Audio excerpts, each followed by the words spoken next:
The city at the middle of the Earth is the most famous equator monument in South America. Some 140,000 tourists come here every year. It's the perfect selfie spot. You can be in two places at once.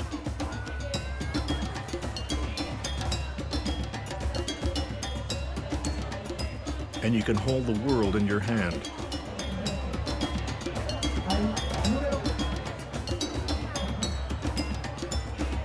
But regarding the equator, it's misleading in a few ways.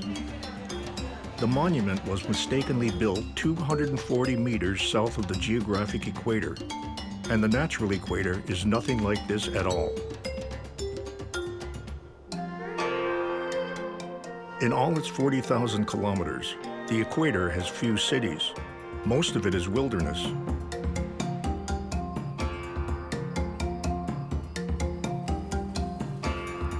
Roamed by extraordinary animals.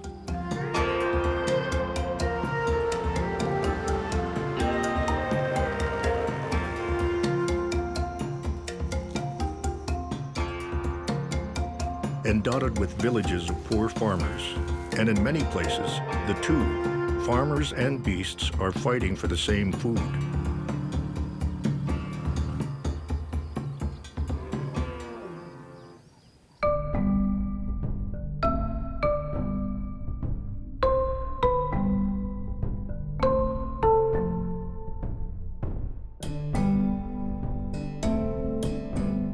On the volcanic islands of Galapagos, the microclimate changes with elevation and the two seasons, wet and dry.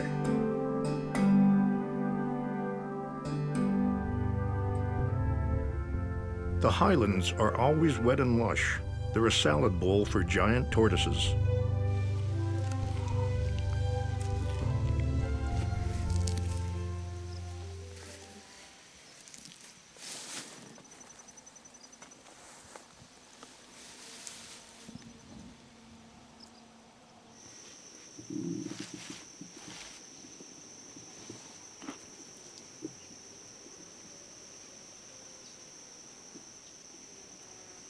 Why would a 600-pound tortoise drag itself up and down a volcano? Darwin asked locals why tortoise trails were going up and down the volcanoes. And of course, the locals looked at him and said, well, because they migrate, of course. During the wet season, tortoises migrate down the volcano from the highlands to the lowlands to get the tender new shoots. So in the dry season, which we're in now, there's always a good food supply for tortoises up in the highlands. So when it dries out down here, the majority of the tortoises migrate up to the highlands to benefit from this year-round food availability, because there's nothing down here. Steve Blake tracks the migration using radio telemetry to find tortoises that have GPS tags. Yep. Sandra. 1408. Yes. Kitty.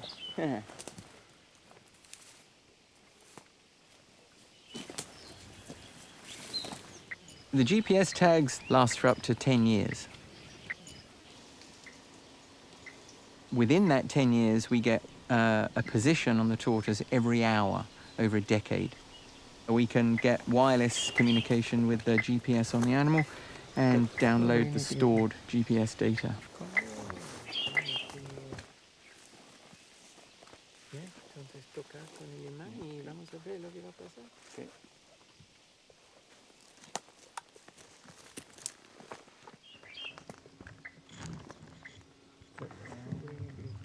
Tag started.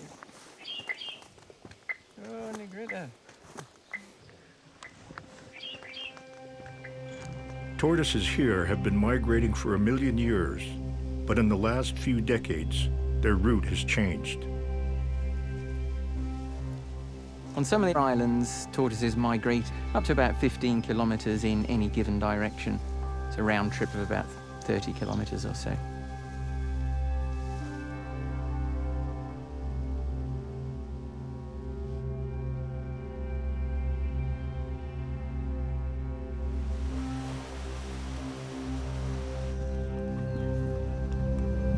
Tortoises migrate, go into habitats which they really require.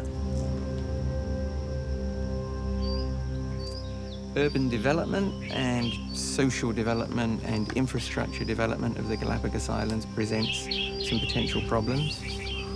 On inhabited islands, there's a lot of farming in those upland habitats, so the dry season end of the tortoise migration often ends in farmland. Farmers decide to put barriers around their farms, fences or other things, and keep tortoises out. Then they may be losing critical dry season habitat.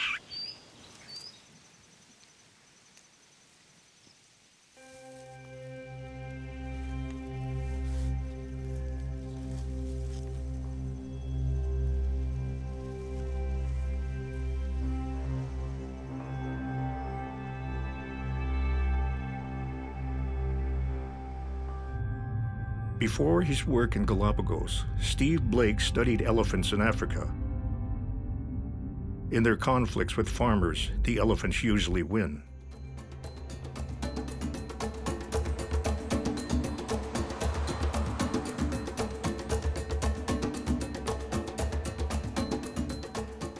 Before the national parks were gazetted, the people used to live within the national park.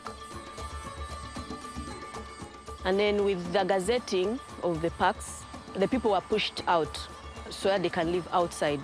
And it has always been challenging, and there's always been clashing between the authorities and the people.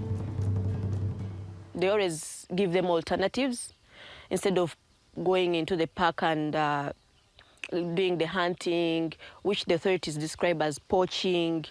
They always give them alternatives so that they do not have to use the park as a source of survival. So now you find that the people no longer have problems with the authorities, the people now have problems with the animals. Lillian Aherwe is an expert in using tiny creatures to control giant ones.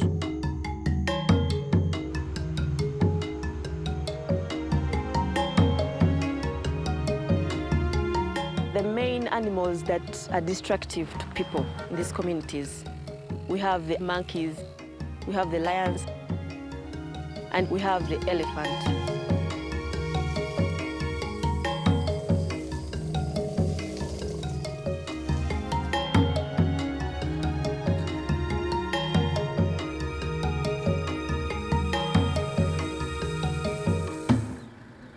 This is our fruit garden, whereby we are working hard day and night to make sure that the elephants don't come and hit them. So the elephants, you know, they always move in large groups. And then, of course, these are huge animals. Wherever they pass, they leave a mark. Whether it's a tree, they knock it off. They just come in and then destroy everything. You can imagine how a farmer wakes up in the morning. It's really terrible.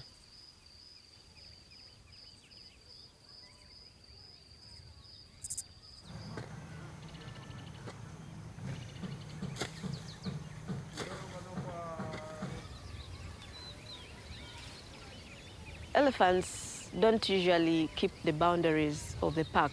They always cross into the communities. You can't stop animals from moving unless if the park is fenced. But most cases, the parks are not fenced off.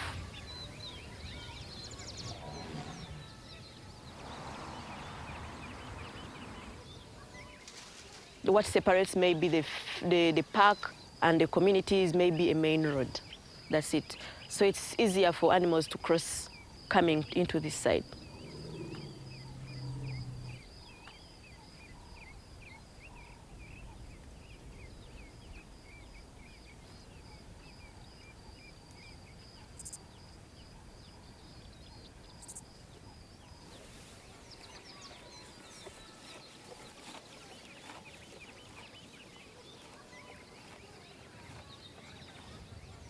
The smallhold farmers here are surrounded by about 3,000 elephants who live in Queen Elizabeth Park.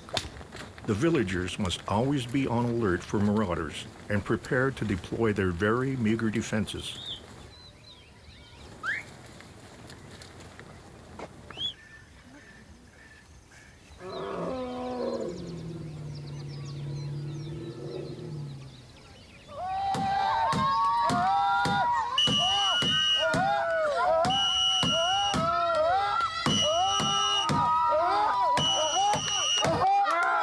It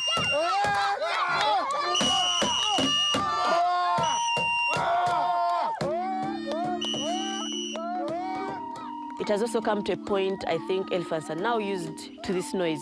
They're really determined to come and eat the crops. Farmers can, at least, be wary by day. The danger is much worse at night.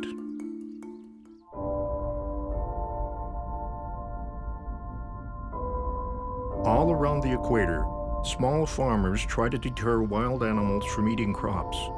In Borneo, where farming is industrial, deterrence has turned into mass murder targeting the island's unique and extraordinary orangutans.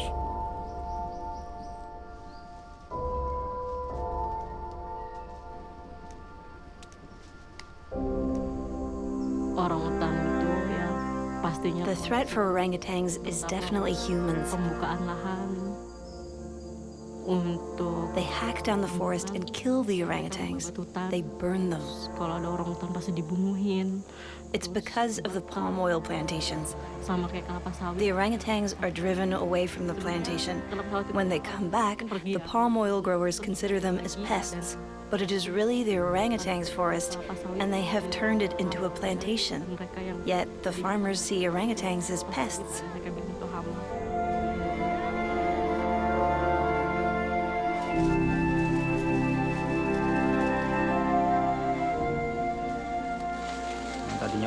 There were once a lot of orangutans there, and now they are slowly pushed out. If there is still some forest area left, they may escape. But if they're surrounded by humans, they're under a lot of threats. They may also get killed. We can't tell what happens in rural areas.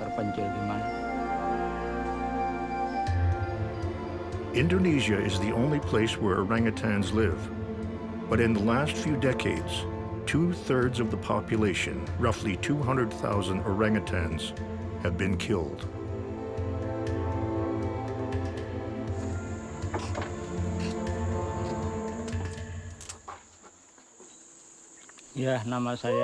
My name is Imam Ghazali. I work here as an animal care technician, taking care of the orangutans. The Samboja Reserve is the last hope for preventing outright extinction.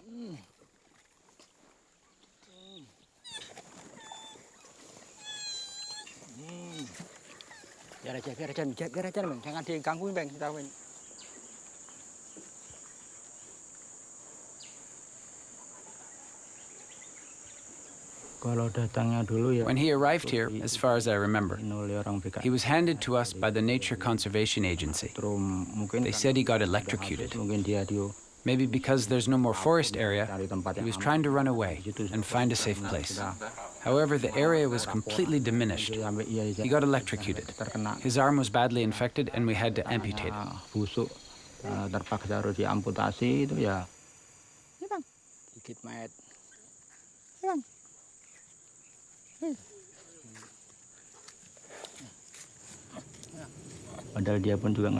The farmers think they're just animals, but in fact they can also feel pain just like us.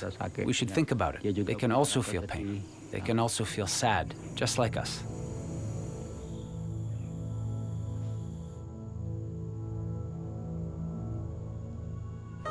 Kang Teh, nanti ini PU duluan siapa? Ntar deh gantian. Ntar nih. Nih Udun. Pelan deh. Sudah.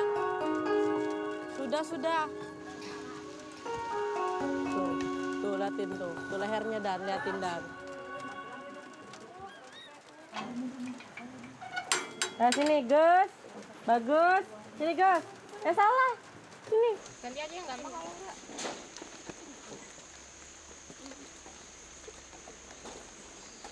Ya, 17. 17. Dah, sana. Ian, Di bawah sudah. Di bawah aja ini. Ukur-ukur. Kalau misalnya kayak sakit gitu. If they're sick, they will just sit next to us and do nothing. Duduk dekat kita dia. Then there's also some physical signs that tell us, oh, this orangutan is sick, and they want some caring from us. Sayang sama kita kayak gitu. Diam deh ya. Rambutnya basah, Pak. Berapa tadi? Giginya enggak, Mbak. Gigi.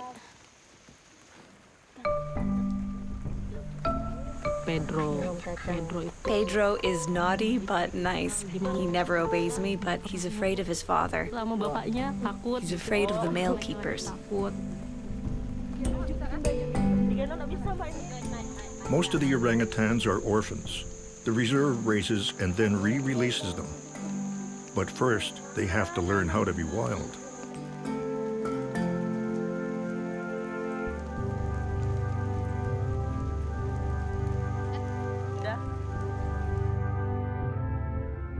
The experience of orangutans is an old story. People push creatures further and further away until they fall off the earth, unless they find somewhere very remote to hide.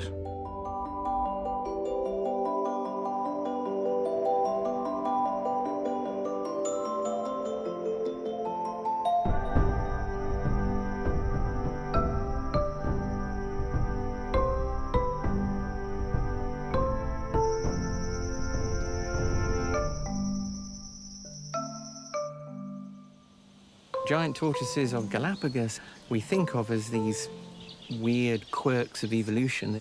In fact, they're the last relics of a once diverse global lineage that lived around the planet in the subtropics and tropics.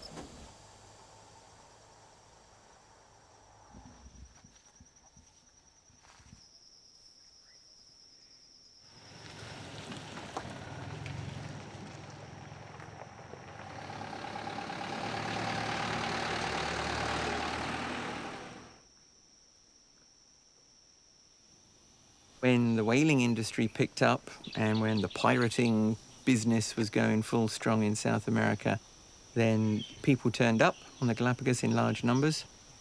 They began to eat the giant tortoises, primarily eating them on their way out of Galapagos to sustain them on long voyages back home. Today, giant tortoises draw tourists to Galapagos to marvel at and to mimic their strange physique.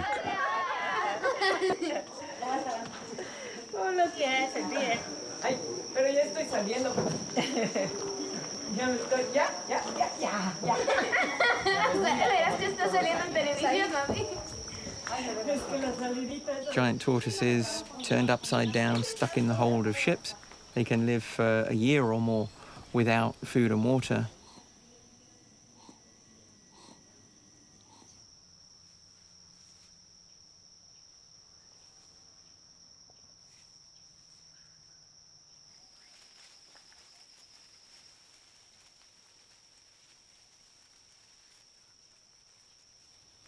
If the migration of giant tortoises is disrupted, we think there'll be pretty seriously bad consequences.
The problem is they're such long-lived animals and such slow reproductive rates that you could really screw things up for giant tortoises very quickly, but you wouldn't see the effects for, a century perhaps.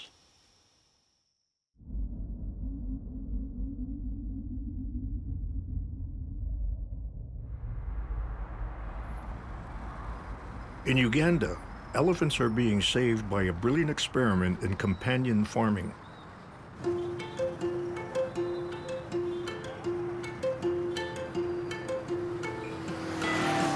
Lillian Aharwe accidentally became one of its designers.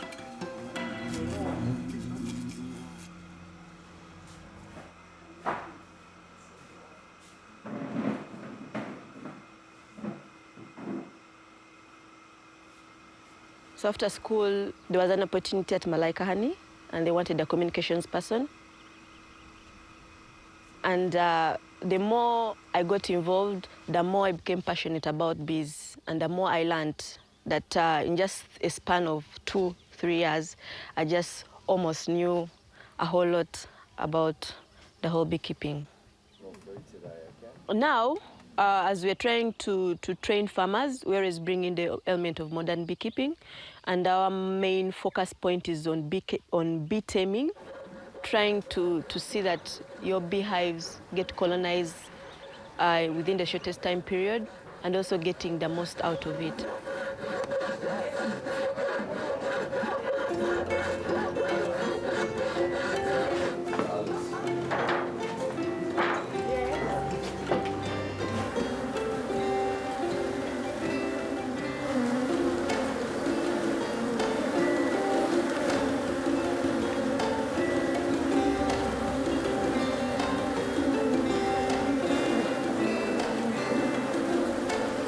The first step is getting local communities to accept bees.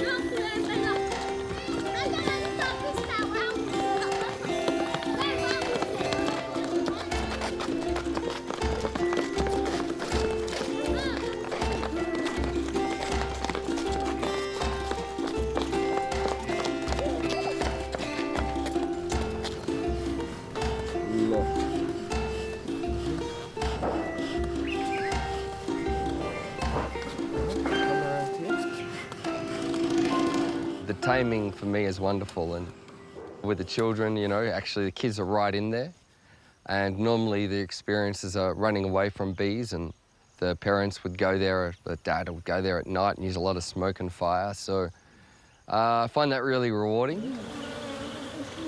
These are all girls too. Is that good? Who wants the last one?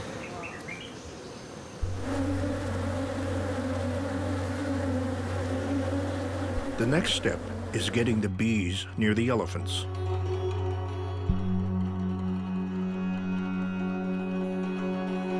It's so funny to learn that a huge animal like an elephant can be chased away or can be scared by just a tiny bee. By utilizing that one amazing fact, Lillian and the farmers have found out that it's pretty easy to protect farms from elephants in a humane way. Borneo's palm oil plantations also have an easy time keeping animals out of their crops, but there's nothing humane in their methods.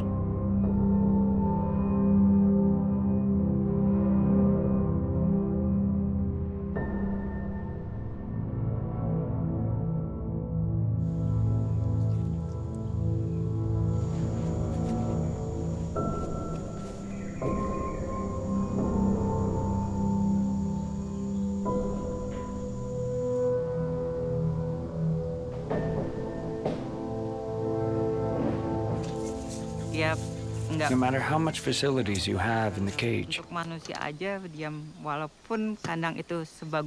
it is still a prison. So I'd rather see them live in the wilderness.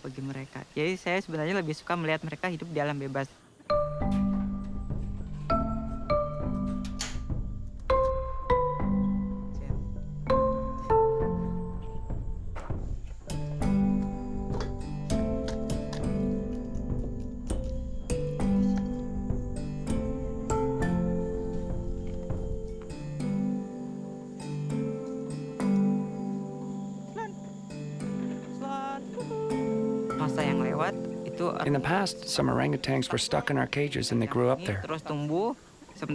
We did not have any space to release them, and the orangutans grew bigger.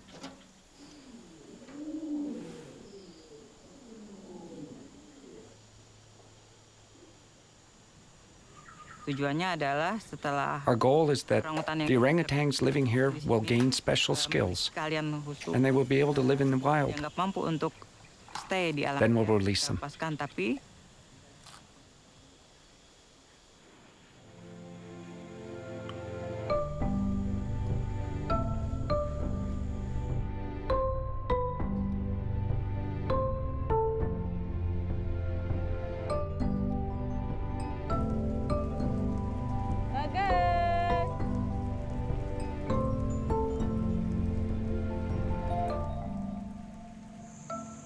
Nama saya Dia Rani. My name is Dia Rani Puyarawanti. My friends usually call me Rani. Naik. Nggak kuat lain. Hah, diambil. Mbak. Sudah di Kalimantan ini. I've been working here for almost 5 years. Sudah hampir 5 tahun, 4 tahun setengahan lah ya di sini. I work as a keeper and babysitter for the forest school and baby nursery. Keeper, babysitter di S1 sama untuk di baby nursery.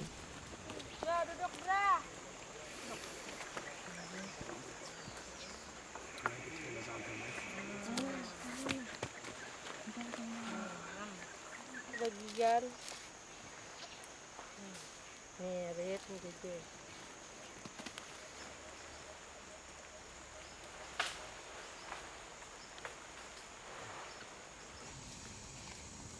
Mereka itu kan di sini banyak. A lot of the orangutans here have no parents.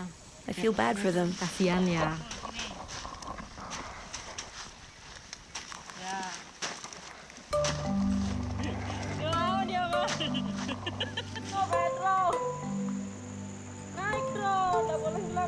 Kalau ditanya, if you ask me how the orangutans learn how to climb the tree, they actually know how to do it already. Caranya manjat itu they know how to climb. Tergantung dari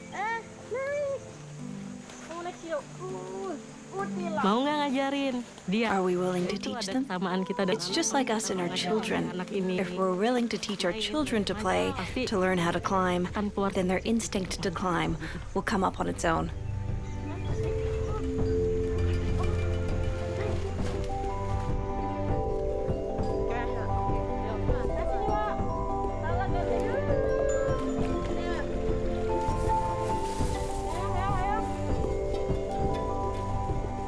Orangutan itu, orangutans are similar to humans. Kalau itu ya kita ngerasa they are truly my children.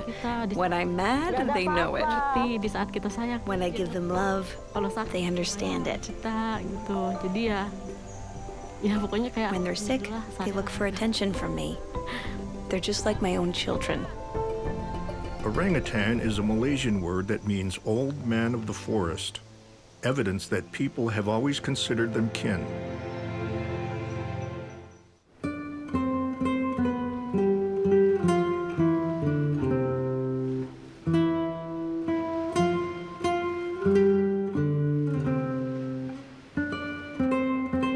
Galapagos is a place entirely dedicated to preserving its unique species.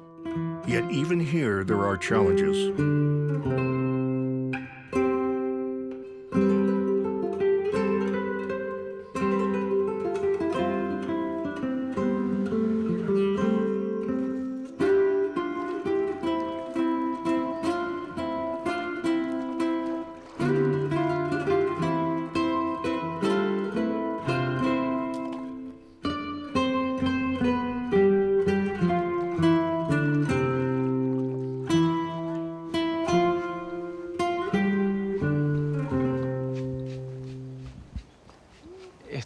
We are now in the center of breeding of land turtles in captivity.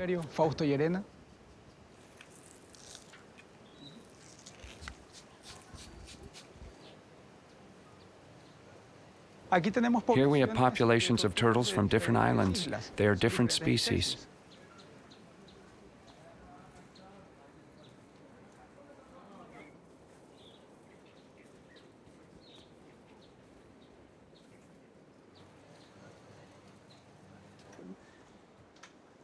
The turtle is 23 centimeters long, which is this. When it achieves this measurement, they go back to their island of origin in the repatriation process. We are making sure that all turtle populations are healthy, and they are going to succeed in the future. Because once the species are extinct, there is no turning back. He knows that from experience, they have just had a species go extinct. I met Lonesome George in '72 when he was found. He was found on Pinta Island.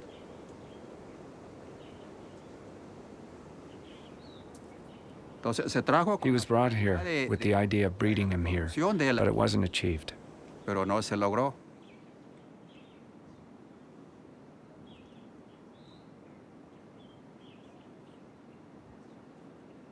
Because if they had found a female, the species may have been preserved, but there weren't any. He was the only one. So he was under my care from then on until he died.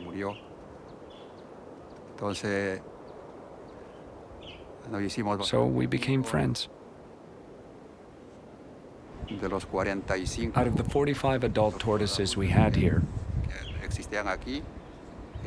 he was the most friendly one. So the hardest part comes now. When I found him dead. It seems it was age.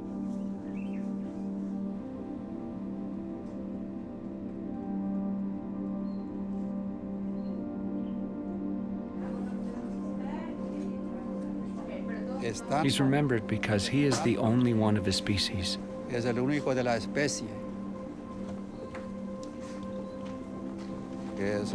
only one. His species ended. Galapagos Park had Lonesome George preserved, so he would never be forgotten.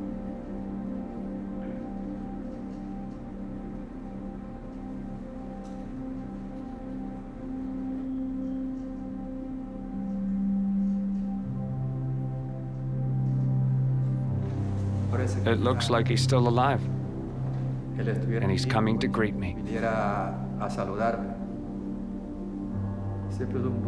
I remember him a lot.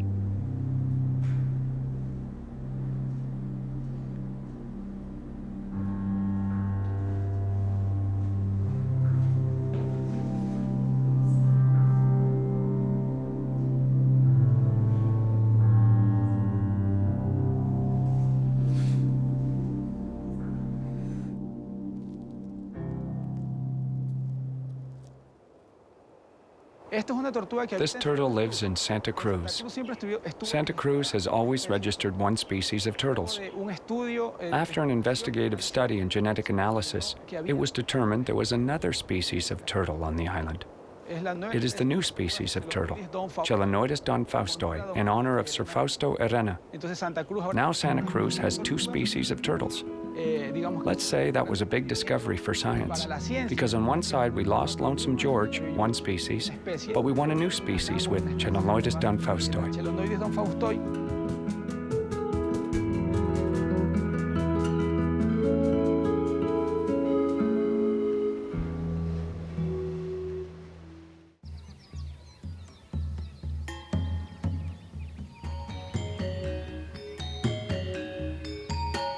On the edge of Uganda's wild lands, Lillian Aherwe is building a fence of bees. Okay, first of all, you're going to first tame the bees.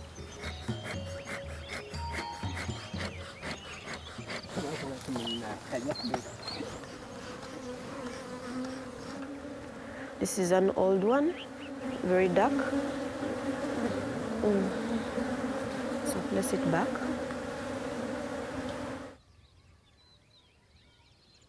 Sometimes these elephants come when they are really determined to eat the crops.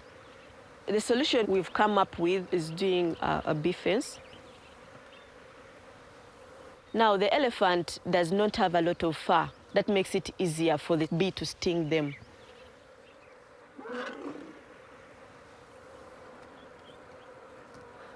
You find animals like monkeys, because they have a lot of fur, the bees don't really get to sting it very well. But for the elephants, very easy. for them to get the pinch of the sting. They will be eaten up by termites, and every time we will be replacing them. That's why they are using the net force. You can see some water. So when you hang your hive, first of all, you have to hang it right. They are very strong wires. So this one is stronger than an elephant.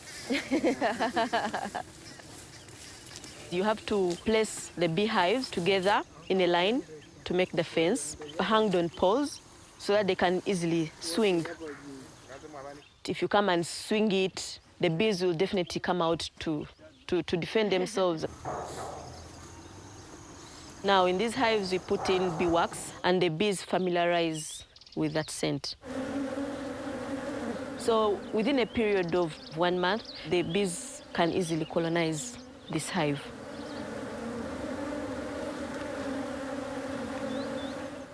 The sound alone is enough to make elephants nervous.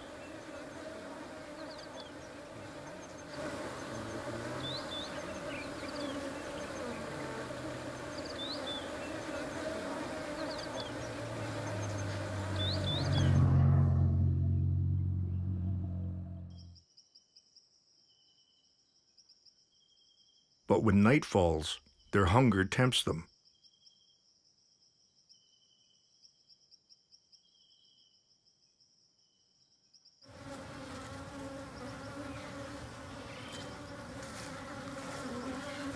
They approach the village.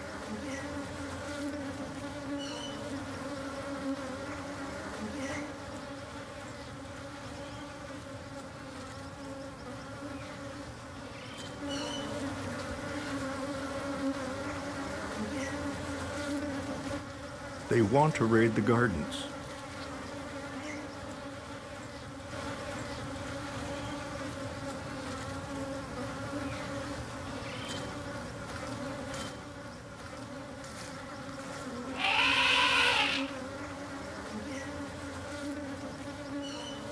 But it's just not worth the risk.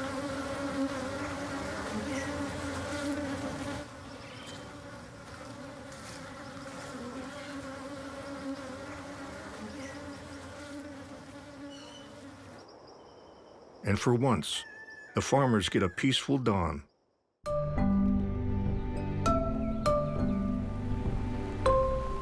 Every day, Rani Pujarwante is in the rainforest, teaching orangutans to act like animals.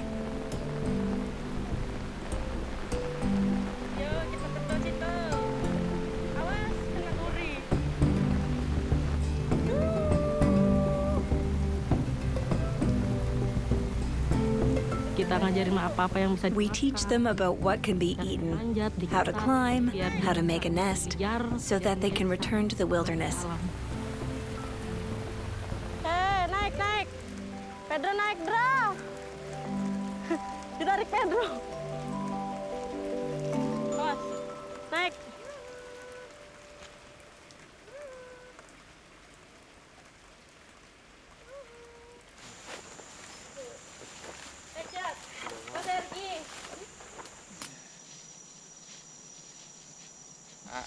Bubuk.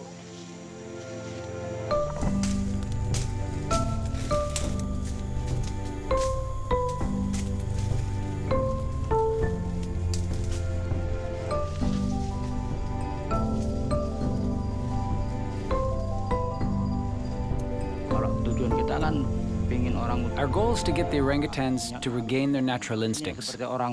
So we shouldn't treat them as humans or their behavior may change. That's what we need to be careful about.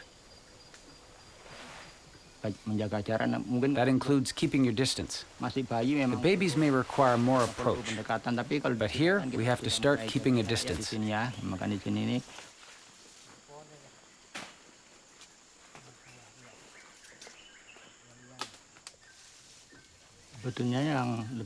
It's better if they are reluctant to stay close with humans. If the orangutans are used to humans, it may one day become a threat for them in the forest. Itu sebenarnya jadi ancaman nanti suatu saat di hutan.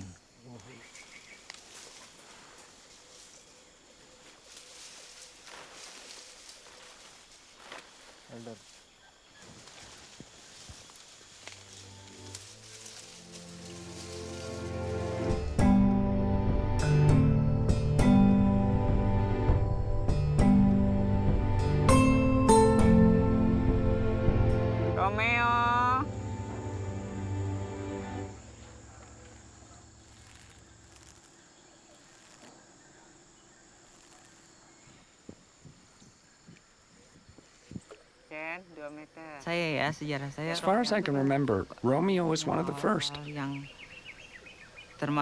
He's been in the foundation for a long time.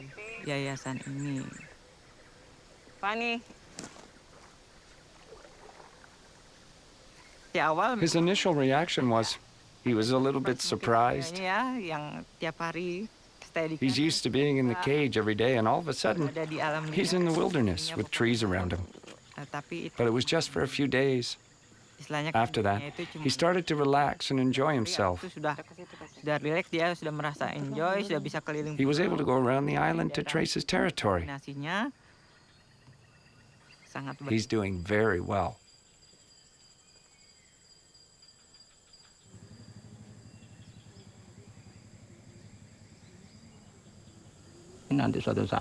Maybe one day our future generations will no longer be able to see orangutans because they have become extinct. The Earth without orangutans would be missing history.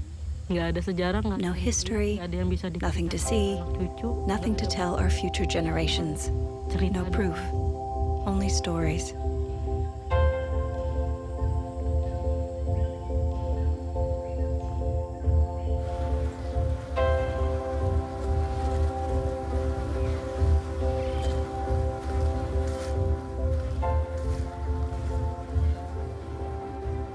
The equator has some of the last wilderness where humans and animals still live together.